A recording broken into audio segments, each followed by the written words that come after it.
of Pirke Abot. We're going to try to do Be'ezat Hashem Mishnayot 5 and 6.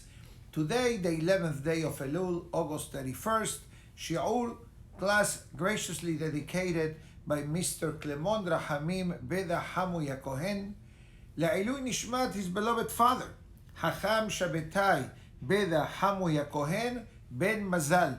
Yiratzon that to the merit of learning Mishnayot, the Neshama will have an Aliyah in Gan Eden. Amen. So we begin with our Mishnah in Pirke Abot.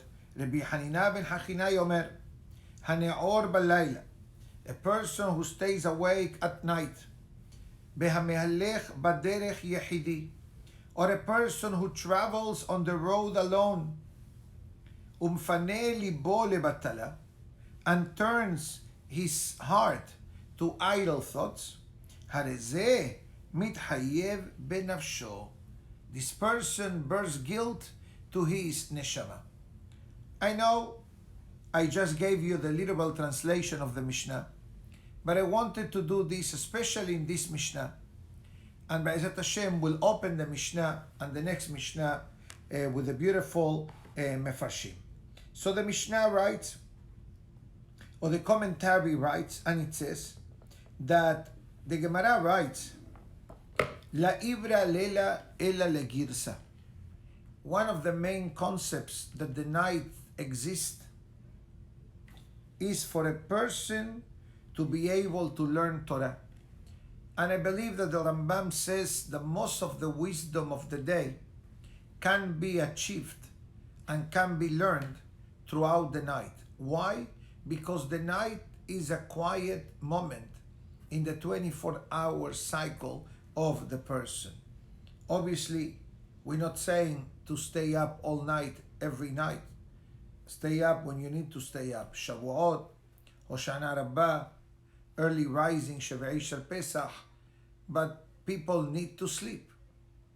And sleeping is also important. Don't overdo the sleeping, because then it comes to missing mitzvot and missing tefillah on time. But what the Mishnah is teaching us in message number 1, that make sure to take the quiet moment of the day to learn Torah. Behamehalech baderech yehidi. It is a person who is traveling by themselves, meaning to say, he's not, how do I say this? This Mishnah is not a Mishnah in this statement to be taken literally. There is no prohibition of traveling alone on the road. Obviously, in the olden days, the Gemara writes, Le'olam ikanes adam bechitov, beyese bechitov. The pasuk, the Gemara there says, quoting the time that the brothers of Yosef came down to Egypt, Haboker or be'anashim shulahu. This pasuk refers that the travelers waited for the sunrise. And that's why the Gemara says, Le'olam, forever, ikanes adam bechitov. When a person enters a town, enters a city, should be done during the time of light. Beyetze, and when a person needs to leave a city, should leave during the daytime. Obviously today, I can say that things are a bit different. First of all, in the olden days, the Gemara writes, Kol haderachim beheskat sakanahem. All the traveling involves a certain level of danger. And especially in the time of human history, that electricity and vehicles and transportation was not part of human life. So therefore, traveling was with a lot of sacrifice and a lot of fears of the unknown. And that's why the Gemara writes, enter a city during the daytime so you can familiarize yourself with the surroundings of a strange city, and leave after sunrise so you can travel without fear. This is the literal meaning of this statement of the Mishnah. But the Mefarshim say that the person should travel with a companion. This companion It's called Habruta. Habruta was already a topic that we mentioned it in last week's class, when a person is learning with someone else. So when a person is traveling with a friend and they are learning Torah in their traveling, not only they are fulfilling actually a concept written in the Torah, Ublechtecha vaderech, as you're traveling in your journey, Torah is also part of you, but actually you are learning with someone else, which I believe that is a very common practice up north in Brooklyn, New York, New Jersey, or from Deal to the city, or from Deal to Brooklyn, that they have in many cases tefillah in the bus, or they even have shiurim in the bus. I'm not sure if this year this exists, but for sure every year till this year, this was something common, that people will travel from Deal or from Lakewood to the city, and they will pray, and they will have a shiur, and they will learn Torah, and will be something magnificent, maximizing the time. והמפנה ליבו לבטלה. And a person who turns their heart idle to idle thoughts. In other words, thoughts which do not bring any benefit or any goodness to the person. For those who were with us at the 9:15 class, we discussed in the opening statement of the class the power of the mind. So if the mind is traveling and not concentrating in anything, so what is he doing with it? But obviously, before going to the next Mishnah, I think that it's very important to read the basic commentaries before we welcome the Me'am Lo'ez. So comes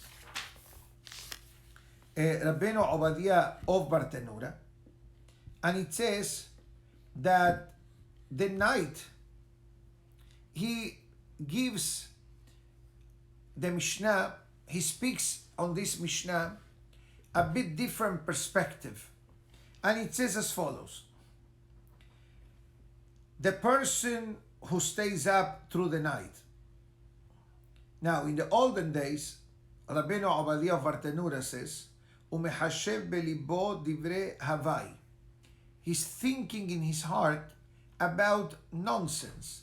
Now, how many years ago was Rabbeinu Obadiah of Bartenura? I would like to say several centuries ago.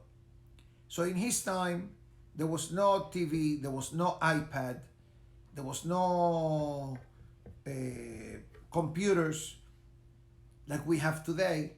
Just from your cell phone, you can spend all day just looking at all the WhatsApps and all the news and everything else that is available. But imagine yourself if a person every night goes through this motion and doesn't sleep. Not only that affects the person physically, emotionally, but the Mishnah tells us also spiritually as well. Now, traveling at night, it says the night is a moment that the negative angels have possession of the nighttime. We may have spoken about this topic many classes back. In Hebrew, this is the topic of the mazikim, damaging angels. Angels from the negative forces of darkness, created by humans by committing transgressions. So these angels, where do they live? Where do they hang around? So the theory is during the nighttime, this is the time of their domain. And that's the reason why Rabbeinu Obadiah says, since the night is the night of the demons, and when a person travels alone at night, is exposing themselves other criminals or demons, and therefore by the person thinking in words of Torah, that protects the person. But I don't want anyone, God forbid, to walk out of this class with fear. For everybody's peace of mind. Although the concept of the demons or angels of darkness is a concept in Judaism, but Baruch Hashem, for everybody's peace of mind, these angels were sent into retirement, in the sense of they cannot linger around the areas where human lives. If there are two people together, they run away. If it's in a one person alone, but there is light around them, they stay away. That's the reason why many people have the custom of, if they live by themselves, to always leave a light on. For this reason that we're learning in the Mishnah today. Halachically, there is no need, because already our holy rabbis of the Talmud already evicted, so to speak, this type of angels that many times disturb the life of the person. Occasionally, and when I say occasionally, could be once every 50, 100, 200 years, you may hear a word by the name of dibuk. Dibuk literally means a soul that needs some type of spiritual tikkun, repair, and this neshama, that is an unhappy neshama, because the heavenly judgment send her back to fix its shortcomings, occasionally looks for a body to enter. And they do, the Kabbalistic rabbis, they do a certain type of ceremony, and somehow they communicate with this neshama, and they find a way of how to make a tikkun for the neshama. This concept in Judaism exists, but is more connected to the Kabbalistic world and not to the regular halachic day-to-day work. And for the record, don't believe every story of the book that you hear, especially if it's something modern and new, 21st century. But definitely, up to 100 years ago, there was such a concept that there were certain mekubalim and certain great Talmidei Chachamim that they were so holy in their way that they were able to take care of this soul and to do the necessary spiritual repair that must have been such a big one that even the heavenly judicial system did not want to have this soul back in Shamayim. I'm only throwing this just to expand a bit on the topic of angels, the good angels, the negative angels, and the souls. A dibuk is not an angel. A dibuk is a soul, a neshama, of someone who lived in the past but has a lot of pending invoices, and then humans comes to the rescue of this particular neshama. Now, beautiful.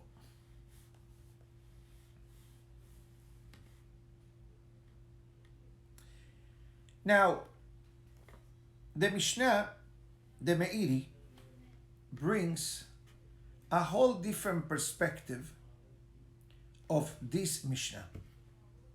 And it says as follows. The night part of the day, no one can deny that is a very quiet moment of the day. Although we usually say day at night, but the night is also part of the day. So the Meiri says, first of all, most people at night don't work. Rabbis could be an exception. Doctors could be an exception. Hatzalah responders could be an exception. But most people, real estate agents, business, etc., there are certain hours of the day. But at night, usually people come back home, spend time with the family, pray, learn, etc. So it says, first, Nobody bothers you at night. Obviously, this was written before the cell phones. Once the cell phones became alive, we already know how much distractions they can bring upon us. So it says that a person, quoting the Rabbeinu Yonah, it says that a person should also devote nighttime for Torah learning and not only daytime. Rambam says what I said before, that a person who truly wants to acquire and to achieve the crown of the Torah, learning Torah at night is a requirement. Why? Because you can learn an hour of Torah at night when no one is bothering you, your wife is sleeping, and your kids are sleeping, and the phone doesn't ring, and the office will not call you. So then you have some hours that can be utilized properly in Torah learning. Let's clarify. We are not saying here not to sleep. Why? Because if a person is going to stay to learn Torah through the night, what kind of shaharit morning prayer you will have the next morning? For example, the morning of Shavuot. How do we feel the morning of Shavuot after learning through the night Tikkun, doing shaharit? Already by shaharit, Musaf, we already counting the minutes to finish, to run home, make a deuce, eat something quickly, and go to sleep for the next 7-8 hours. So we understand that sleeping is important and is necessary and is beneficial and can even be considered a mitzvah if the person goes to sleep with the proper kavanah, with the proper intentions. Who says this? Rabbi Eliezer Papo. In the Pelei Yoes, the famous sefer that we learn often, he says that when a person goes to sleep at night and puts in his mind, Borei Olam, help me to have a good night's sleep, so I'm able to wake up tomorrow morning for Selihot and Shaharit and the Torah classes, he says something very fascinating, that when a person goes to sleep at night in this way, guess what? The sleeping is considered preparation for a mitzvah. And what does it mean, preparation of the mitzvah? Part of the mitzvah. Because if I don't have a good night's sleep, how can I pray? How can I learn? How can I function the next morning? What happens many nights that a person perhaps cannot sleep 5 or 6 or 7 hours that the body needs, and he only slept 3 or 4 hours. I know this for myself. 3-4 hours of sleep, I get up, Baruch Hashem, but I feel the need. And I try to catch the next day, to go to sleep a drop earlier, so I have whatever I need to function properly the next day. Nice.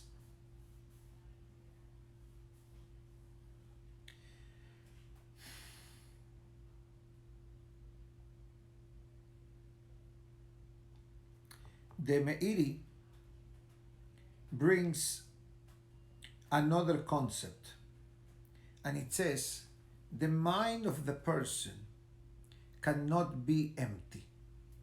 Meaning to say, if you're learning Torah, beautiful.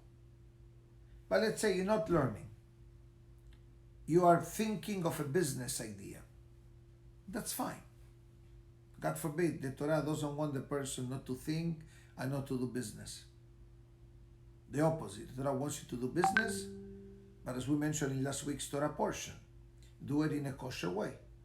Be honest in business, treat everyone respectfully, pay your salaries on time, give the proper measurement, the proper weight, the proper volume, all these things that are mentioned in Pirasha Ki Tetzeh, last week's Torah portion.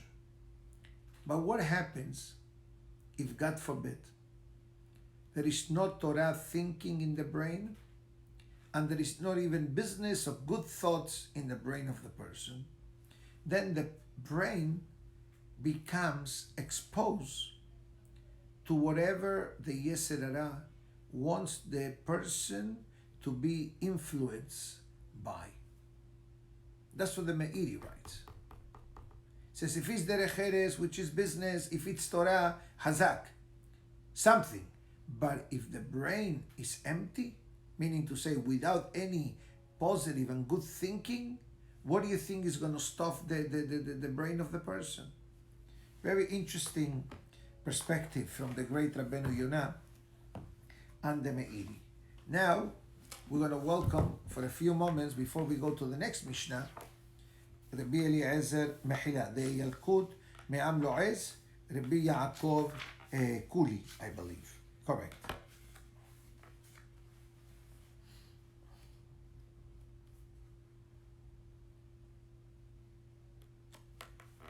Okay, now we're going to travel throughout the day. We know, according to the Sephardic tradition, we do Selihot early morning. By us, first Minyan 5:15, second Minyan 7. Okay? Now, why do we say Selihot so early in the morning?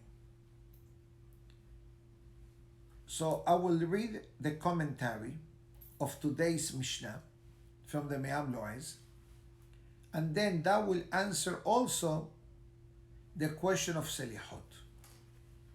So it says, quickly, Zohar Hadash and Kaveh Yashar, chapter 17, and it says, from the second half of the night, Borei Olam takes a stroll, so to speak, with the spirit of the righteous in Gan Eden, and all the heavenly creations raise up their voice to sing and praise the Almighty, together with the Tzaddikim in Gan Eden.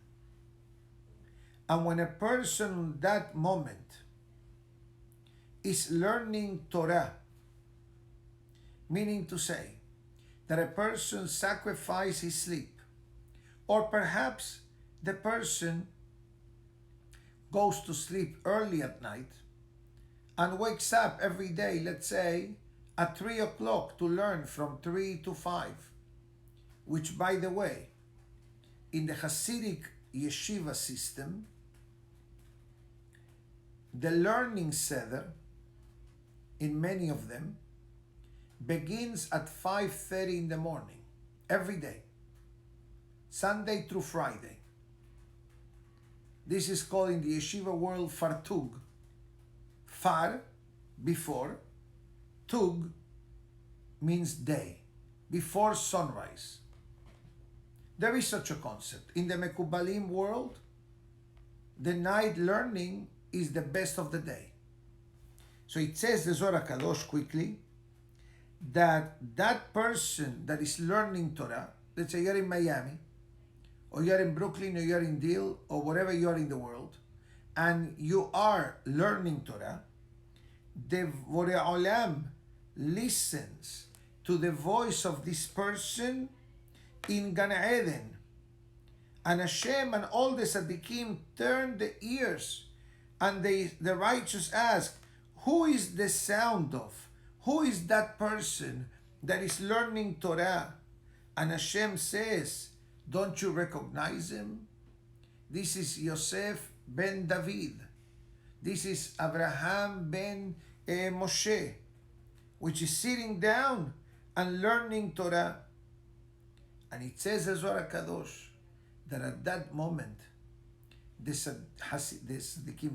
Malachim, the angels, they pause their singing, because the learning of Torah at night is music to the ears to HaKadosh Baruch Hu. So it says, the Me'am Lo'ez, if this is the feelings of heaven when a person learns Torah at night, how beautiful will be that a person makes a small sacrifice to learn Torah through the night. And obviously, a person who learns Torah and wake up to learn Torah, the neshama of somebody who learns Torah at night, it experiences such a level of excitement and happiness that the word cannot describe the feeling of the neshama. Now, each person, even he says the people involved in business, let's be honest, not everyone is a yeshiva teacher, not everyone is an avrech in a kollel, and not everyone is a Torah learner fellow. Many people are in the world of business. True, he says, but not because a person is in the world of business, that means that automatically there is an exemption rule. Tax exempt. There is no tax exempt when it comes to Torah learning. The opposite. The Gemara in Shabbat brings the famous question, after honesty in business, which is the main question and the first question. The next question is, if you set up time to learn Torah daily. And Baruch Hashem, synagogues of the world, they offer this opportunity. And it says, even if the person only knows chapters of Tehillim by heart, or only knows Pesukim of the Torah by heart, the person doesn't know Mishnah, the person doesn't know Gemara, the person cannot read any other book but Chumash, Sidur, and Tehillim. It says, even that,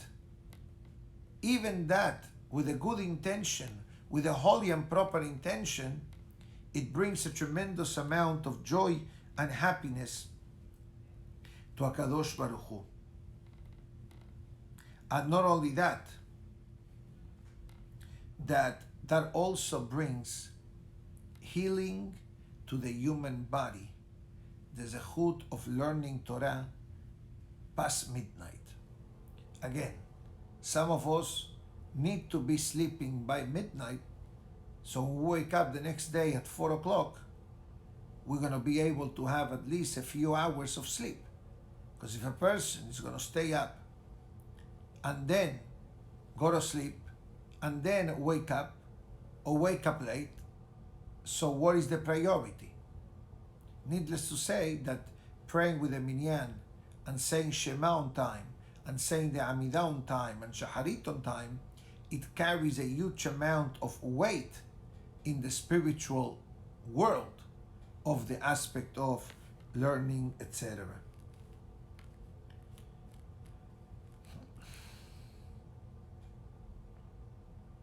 Very, very, very powerful.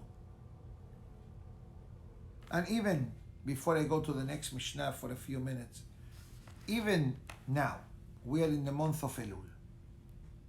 If a person takes, let's say, half an hour of learning Torah at night, at home, or go to itorah.com, listen to a shiur. Tonight, Be'ezat Hashem, we invite you to a special class by our dear friend Rabbi Duvi Ben Shushan, 8:30 in the evening. That's a beautiful dessert for tonight.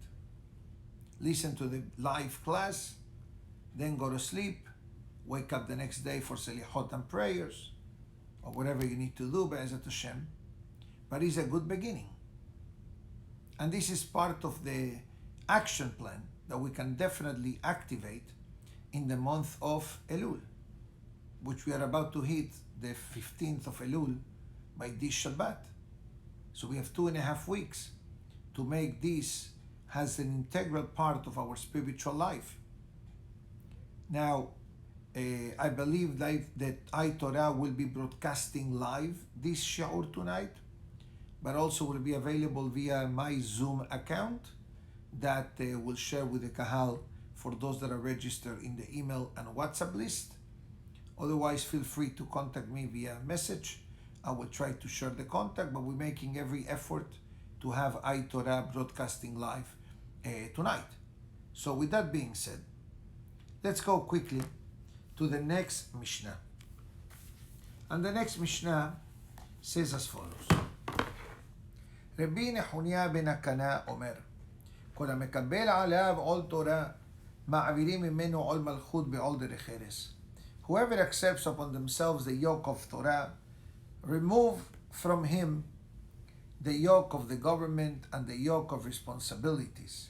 בכל הפורק ממנו עול תורה, but whoever throws off the yoke of Torah, נותנים עליו, they place upon the person the yoke of the government and the yoke of derech eretz. In other words, what the Mishnah here basically explains is that the more Torah becomes an integral part of our life, not only the more benefit it brings to the spiritual life of the person, but it creates actually an aura of protection that delivers to the person, removes from the person the pressure, the burdens, the stress of everyday living. And you may ask and say, why? Why it removes? So I think that when a person devotes themselves in part to learn and to follow the Torah, that brings a certain level of serenity and tranquility into the life of the person. Besides the famous statement of the Talmud that says in Masechet Sotah, Torah magna umasla, Torah saves and Torah shields. So we create like an invisible wall of protection from any kind of burden or adversity that comes across our life. But I think that if we look at it from the opposite perspective, let's say a person who doesn't live by Torah or a person who does not learn Torah, what kind of life that they have? So most likely a lifestyle that barely there is any godliness. And if there is no godliness, how do you satisfy your emotional needs? Short answer, with materialistic items. So what does that mean then? That your desire and your wants will be channeled through something physical. You want to have that watch, you want to have that pair of glasses, you want to have that vehicle, you want to live in that building, you want to buy your furniture from that store, you're buying clothing only from this brand or above. So all these examples, what do they do to the life of the person? Short answer, an exorbitant amount of stress level, because you want to keep up with others and you need to keep up, but guess what? You may not be able to afford that elevated or high maintenance lifestyle. So the Mishnah says that many times that is triggered by the lack of Torah learning in the life of the person. Because as the person learns Torah, I think that sooner or later the person will be able to understand what really matters the most in life. And once we have that answer, and then we understand how the media and marketing, these are only tools to get us to do things and to get us to spend more and to have things that we really don't need it most of the time. Okay? We're not saying not to buy anything, God forbid, but do it between the proper parameters. But yet, if the person has an expensive taste, so to speak, so that means that a person needs to work very, very hard in order to keep up with that lifestyle. working very, very, very hard, besides not guaranteeing that you will make as much as you want to make. You will make whatever was earmarked from Rosh Hashanah to Rosh Hashanah. But on the other hand, if there's no room for those moments of sanity and holiness and clarity of the mind to be part of us, so guess what? We become detached from the Torah, eventually become detached from the mitzvot, and eventually if there is no Torah and there is no mitzvot and there is no chesed and there is no knis, there is no spiritual life, how do we continue, how do we expect to continue having a beautiful relationship with HaKadosh Baruch Hu? That is the message of this particular Mishnah in Pirke Abot, Mishnah number 6.